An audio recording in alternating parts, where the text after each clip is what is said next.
ഇന്ന് രാവിലെ ഞങ്ങൾക്ക് ഗോതമ്പ് മാവ് കൊണ്ടുള്ള ദോശയും തക്കാളി ചമ്മന്തിയുമായിരുന്നു. അപ്പം ഞാൻ ഗോതമ്പ് കൊണ്ട് ദോശ ഉണ്ടാക്കുന്നത് എങ്ങനെയാണെന്ന് നിങ്ങൾക്കൊന്ന് കാണാം.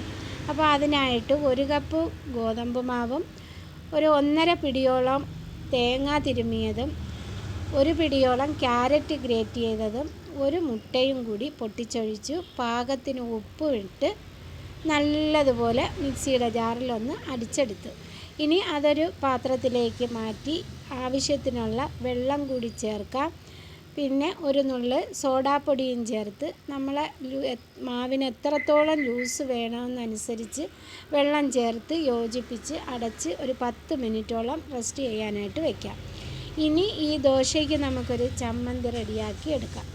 അതിനായിട്ട് ഒരു തക്കാളി ഞാൻ 4 മുറിച്ച് ഇതേപോലെ 1 ടീസ്പൂൺ എണ്ണ ചൂടായതിലേക്ക് വെച്ച് ഒന്ന് വാട്ടിയെടുക്കുന്നുണ്ട്. കൂടെ ഒരു 4 അല്ലി വെളുത്തുള്ളിയും ഒരു 6-7 ചെറിയ ഉള്ളിയും ഇട്ട് കൊടുക്കുന്നുണ്ട്.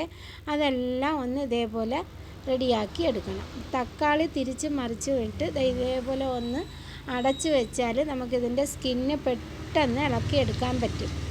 ഇനി ഇതിൽ എരിക്ക് വേണ്ടുന്ന 2 പച്ചമുളക് ഞാനൊന്ന് 2ആയിട്ട് കീറി ഇതേപോലെയാണ് വെച്ച് കൊടുക്കുന്നത്. അല്ലെന്നുണ്ടെങ്കിൽ ഇതിൻ്റെ കുരു എല്ലാം പൊട്ടിത്തെറിച്ച് വെളിയിൽ പോവും. അതിനാണ് ഞാൻ ഇങ്ങനെ വെച്ച് കൊടുത്തത്.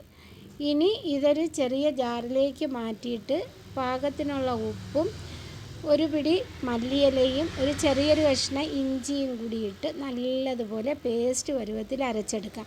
അപ്പോൾ എൻ്റെ മിക്സിയുടെ ജാറ് അത്ര പോരാത്തത് കൊണ്ട് പച്ചമുളക് നല്ലതുപോലെ അരഞ്ഞിട്ടില്ല.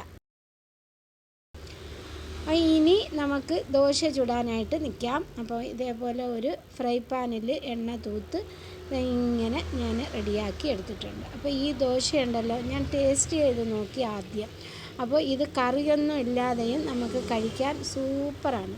അപ്പം ക്യാരറ്റും മുട്ടയും തേങ്ങയും എല്ലാം കൂടി ചേർന്നത് കൊണ്ടാണ് അത്രയും ആ ഒരു ടേസ്റ്റ് വന്നിരിക്കുന്നത്. അപ്പോൾ ഞങ്ങൾക്കിത് കറി എന്തൊക്കെയായിരുന്നെന്നറിയാമോ? തക്കാളി ചമ്മന്തിയും പിന്നെ സാമ്പാറും ഉണ്ടായിരുന്നു. അപ്പോൾ ഇതെല്ലാം കൂട്ടി ഞങ്ങൾ രാവിലെ കഴിച്ചു. അപ്പോൾ നിങ്ങൾക്ക് എന്തായിരുന്നു രാവിലത്തെ ബ്രേക്ക്ഫാസ്റ്റിന്? അപ്പോൾ എൻ്റെ വീഡിയോ കണ്ട് ഇഷ്ടപ്പെട്ടാൽ ലൈക്ക് ചെയ്യണം, ഷെയർ ചെയ്യണം, സബ്സ്ക്രൈബ് ചെയ്യാതെ കാണുന്നവർ ഒന്ന് സബ്സ്ക്രൈബ് ചെയ്ത് സപ്പോർട്ട് ചെയ്യണേ. അടുത്തൊരു വീഡിയോ ആയിട്ട് വീണ്ടും വരാം. Okay, by.